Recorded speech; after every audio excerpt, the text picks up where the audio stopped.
Today, before talking about, something else, let me ask you something. Have you ever had that one bad customer and suddenly your entire shift was gone? One customer shouted and the next five calls also went badly. One customer rejected you and suddenly you started sounding nervous with everyone else. One customer complained and now you're questioning whether you are even good enough for this job. If yes, then this episode is for you. Hi guys, welcome back to your channel Rimpo Journey with Arpita. This is your host and today we are going to talk about the soul of Bonus Q or the Bonus Q season 2 episode 2, which is why one difficult customer can destroy your entire shift. Now, the thing is, I hope you all remember the entrepreneurship Monday lesson, which was, self-respect, where Wednesday was the story of the lady Carol. And now we are on Friday talking about how do you apply those things, like how do you deal with such customers in Bonus Q, because this is the place where you will have maximum customers shouting on you, yelling at you, giving you cuss words and everything. Now, before, I even begin, there was this community member of ours and this happened just 3 days ago. They had actually, called the customer or they had sent the emails or whatever XYZ to the customer. And then the customer responded to their email with the cuss words that, fuck off and everything, and y'all have a very high price or something. 2 lines, that is what they had said. And this community member, they were talking to me and, they had just messaged me that I don't think I can continue here anymore. And because this is something that I never expected. Now I could read between the lines because I was sensing somewhere something is wrong. But I chose not to just give to the assumption. I rather asked, I said, what happened? What went wrong? They were just telling here and then, that Bonus Q, this, it's not working and, nothing is materializing and all of it. But the main thing that was actually affecting them was the customer's email, which they were not telling me explicitly. And somewhere I could sense that, there is something wrong because I have been speaking to this community member quite often. Like, whenever they have any problem, they always get back to me and something. And then I, try to resolve that query for them. So because we've had so much of interaction on the G chat, I knew that something somewhere was missing here. There was a missing line. And then I eventually asked, I said, unless you tell me what exactly is going on with you, I will not understand. So you need to tell me. And then that was the moment they blurted that, this is the first time I'm experiencing this. Somebody giving me bad words, abusing me, and this is not what I, signed up for. This is not something that it has ever happened in my life, in my career. And this is something that I cannot sit with it. And it has become so heavy that they wanted to quit at that point in time. Imagine a customer who has never even met you, a customer who did not even see you anytime, a customer who don't even know anything about you, you had given that much right to a customer that just by their mere statement, you had made a decision of quitting the platform.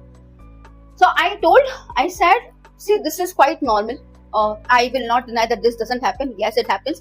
And especially in Bonus Q, it happens because, my first difficult customer also, he shouted and then I eventually called him and the 19 bookings happened and everything. I said, this is quite common. Maybe because, of course, yes, like you all know, in BQ, every 3 hours, a customer is with some other travel consultant, which we will, cover in the last video of Bonus Q, BQ video 6. So, why this happens. So, yes, the customers are bound to get irritated, not because, genuinely that they want to abuse us or they want to. Some customers are like that, I will not deny, because you cannot have all goodies. You also have some baddies as well. So, yes, some customers are like that, but some customers, genuinely they don't want to do it, but then they do it because, they are irritated now.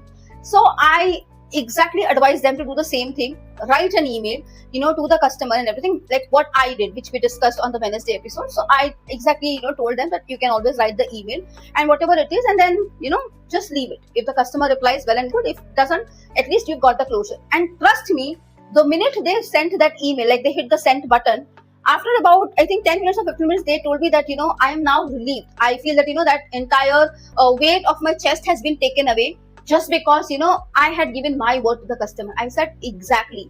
And that's exactly what we do.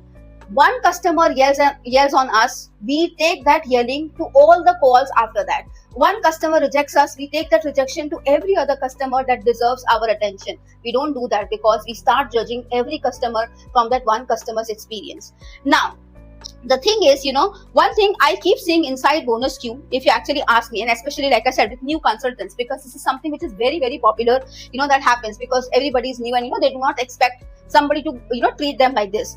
is that, they carry one customer into the next customer. So for an example, customer number one rejects them, customer number two pays the price for it. Now what happens is, let's say the customer number one rejected you because you've had a higher fare, or maybe customer number one rejected you because you're not able to, give them the proper itinerary. What happens is, the minute you get the customer number two, you have your preconceived notion of the customer number one. So on customer number two, what you will do is, you will automatically reduce your price to zero, like you will have no markup. Then your whole intention will be, I just need to close the sale, I just need to close the sale. So customer number one rejected you, and customer number two is paying the price for it, maybe in a good way or in a bad way, but they are paying, whether you know or you don't know. Customer number three then meets a consultant who's already emotionally exhausted, and by the end of the shift, they think, nobody wanted to buy. But no, maybe only one customer affected the remaining 10. Because if you see what is going on with bonus queue, whenever you guys are on bonus queue, customer number one shouted on you, the customer number two, you will not even want to leave the voicemail, because you fear, what if you call the customer and customer answers, this customer also shouts on you. So you would leave the voicemail, half-heartedly. Customer number three, you will not even want to do that, because your mind is still replaying the conversations of customer number one. So you will just, do that cloning PQs and, just leaving a generic voicemail, which is of no use. And by the time it's the end of the shift, what do you come up with? Arpita, I made 200 calls. Arpita, I made 100 calls. Nobody answered, nothing changed. But have you ever asked yourself that why your entire shift was like that? Because there was one customer, one itinerary, one thing that has actually affected your mind unconsciously. And that is the same thing that you kept taking over to every other conversation.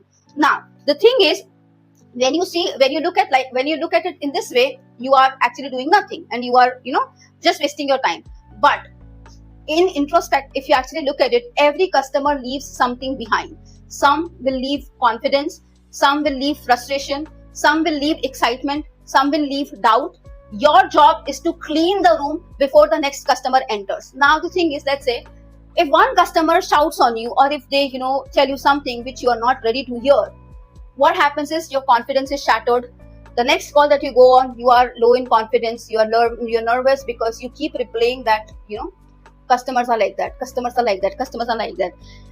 That gives, birth to your frustration, because now you're no longer enjoying the platform. Then what happens is, you start using defense mechanism that this platform is of no use. This platform doesn't work. It's just a waste of time. But, every call deserves a fresh version of you. And the quickly you learn and you understand this, the more easy for you will be to make a sale in bonus queue. Remember that, people do not expect the version, somebody left behind for you in the previous call.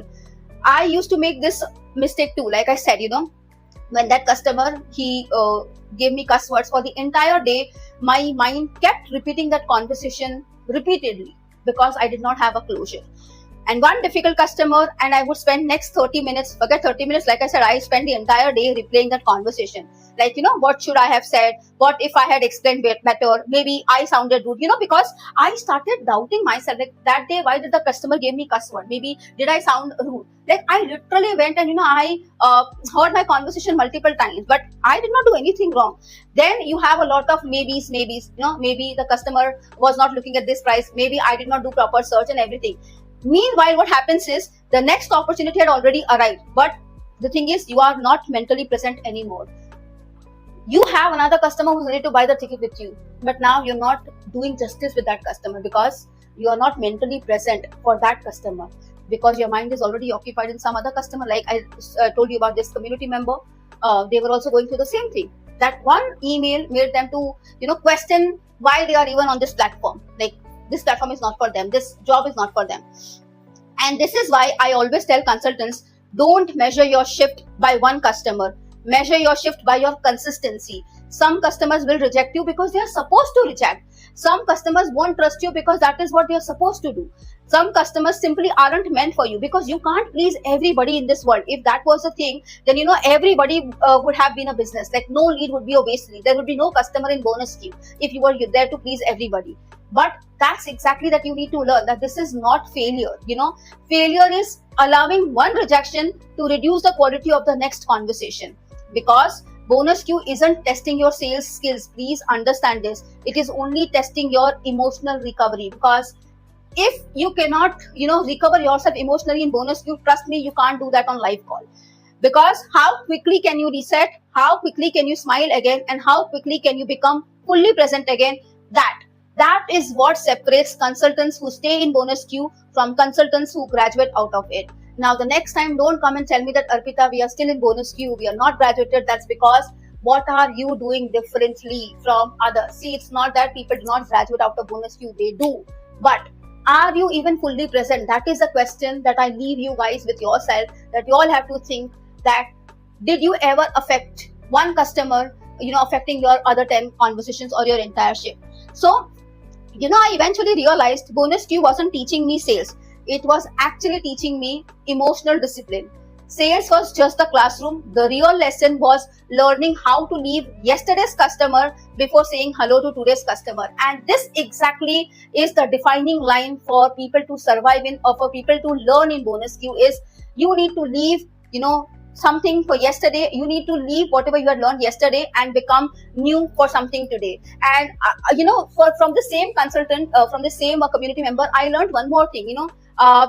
They had mentioned at one point in time that, I think somewhere I have to release, the leads. I have to let the customer go, because unless I let them go, I will not venture into new opportunities. You see, what a thoughtful way of learning. And I'm really glad that people are actually learning, how to stay in bonus queue and learn so many things differently. Although this community member wanted to quit because, they were being cussed by a customer, but at the same time, they had a new learning that sometimes they just need to let go of customers, because if you let go of the customers, new customers can always come back. So yes, learning how to leave yesterday's customer before saying hello to today's customer.